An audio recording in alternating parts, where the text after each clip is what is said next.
ദൈവികമായ രക്ഷയും കരുണയും നമ്മുടെ മേലുണ്ടായിരിക്കട്ടെ. വിശുദ്ധ ഖുർആൻ സൂറത്ത് അൽ ബഖറ അധ്യായം 2 വചനം 20. ബിസ്മില്ലാഹിർ റഹ്മാനിർ റഹീം.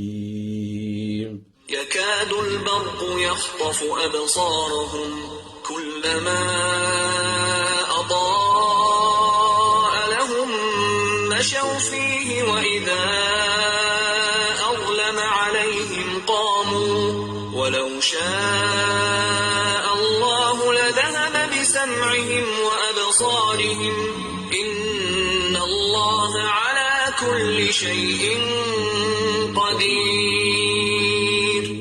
മിന്നൽ അവരുടെ കാഴ്ചകളെ റാഞ്ചിയെടുക്കുമാറാകുന്നു.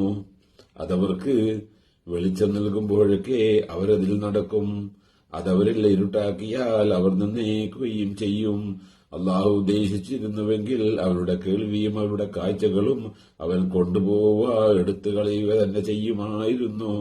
നിശ്ചയമായും അള്ളാഹു എല്ലാ കാര്യത്തിലും കഴിവുള്ളവരാകുന്നു.